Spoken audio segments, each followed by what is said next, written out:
ಮನೆ ಬಾಗಿಲಲ್ಲಿ ಅಲ್ಲಲ್ಲಿ ಚಪ್ಪಲಿಗಳು ಎಕ್ಸ್ಟ್ರಾ ಇದ್ವು ಅಂದರೆ ಶೂ ಸ್ಟ್ಯಾಂಡಲ್ಲಿ ಜಾಗ ಸಾಕಾಗ್ತಿರ್ಲಿಲ್ಲ, ಕೆಳಗಡೆ ಹಾಗೆ ಬಿಡ್ತಾ ಇದ್ರು. ಅದಕ್ಕಾಗಿ ಒಂದು ಒಳ್ಳೆಯ ಶೂ ರ್ಯಾಕನ್ನು ಹುಡುಕ್ತಾ ಇದ್ದೆ. ವರ್ಟಿಕಲ್ ಸ್ಪೇಸ್ ಯೂಸ್ ಮಾಡಿಕೊಂಡು ಶೂ ಇಡುವಂಥದ್ದು.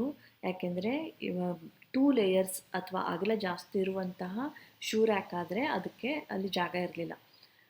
ಫೈನಲಿ ಅಮೆಝಾನಲ್ಲಿ ಒಂದು ಚೆನ್ನಾಗಿರೋದು ಕಾಣ್ತು. ಇದು ಪ್ಲಾಸ್ಟಿಕ್ದು. ಇದನ್ನು ಅನ್ಬಾಕ್ಸ್ ಮಾಡಿದೆ. ಇಲ್ಲೇ ಅಸೆಂಬಲ್ ಮಾಡೋಕ್ಕೆ ಟ್ರೈ ಮಾಡಿದೆ. ಯಾಕಾದರೂ ತರಿಸಿದ್ನೋ ಅನ್ನಿಸ್ತು. ಯಾಕೆಂದರೆ ತಲೆಗೆ ಕೈಗೆ ಎಲ್ಲ ಒಮ್ಮೆ ಕೆಲಸ ಆಗುತ್ತಲ್ವಾ, ಸ್ವಲ್ಪ ಯೋಚನೆ ಮಾಡಿ ಮಾಡಬೇಕು. ನಾನು ಕ್ಯಾಮ್ರಾ ಆನ್ ಇಟ್ಕೊಂಡು ಮಾಡೋಕ್ಕೆ ಟ್ರೈ ಮಾಡ್ತಾ ಇದ್ದೆ. ಬಟ್ ನನಗೆ ಅದು ಸರಿ ಅನ್ನಿಸ್ಲಿಲ್ಲ. ನಾನು ಈ ಪ್ರಾಡಕ್ಟೇ ಹಾಳಿದೇನೋ ಅಂತ ಕೂಡ ಒಮ್ಮೆ ಅಂದ್ಕೊಂಡೆ.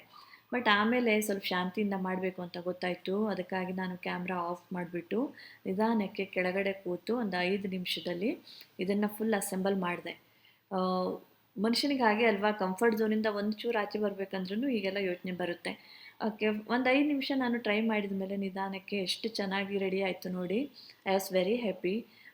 ಅಂದರೆ ಇದನ್ನು ತರಿಸಿ ಒಳ್ಳೆ ಕೆಲಸ ಮಾಡಿದೆ ಅಂತ ಅನ್ನಿಸ್ತು ನನಗೆ. ಇದರಲ್ಲಿ ಕೇವಲ 4 ಶೂ ಇಡುವಂಥದ್ದು ಅಥವಾ 5 ಇಡುವಂಥದ್ದು ಈ ಥರ ಕೂಡ ತರಿಸ್ಕೋಬೋದು. ಇದನ್ನು ಫೈನಲಿ ಪ್ಲೇಸ್ ಮಾಡಿದೆ. ನನ್ನ ಚಪ್ಪಲಿಗಳನ್ನು ಇಟ್ಟೆ ಅಲ್ಲಿ. ಈಗ ನೋಡಿ ಎಷ್ಟು ಚೆನ್ನಾಗಿ ಕಾಣ್ತಾ ಇದೆ. I was very happy actually. So main door ಹತ್ರ ಇದು ಹೊರಗಡೆ ನೀಟಾಗಿ ಕಾಣುತ್ತೆ. ಯಾವುದೇ ಬೇರೆ ಶೂ ಚಪ್ಪಲಿ ಎಲ್ಲ ನೆಲಕ್ಕಿಲ್ಲ. ಕ್ಲೀನ್ ಮಾಡ್ಕೊಳ್ಳೋದು ಕೂಡ ಸುಲಭ ಈಗ. It's a good bye from Amazon.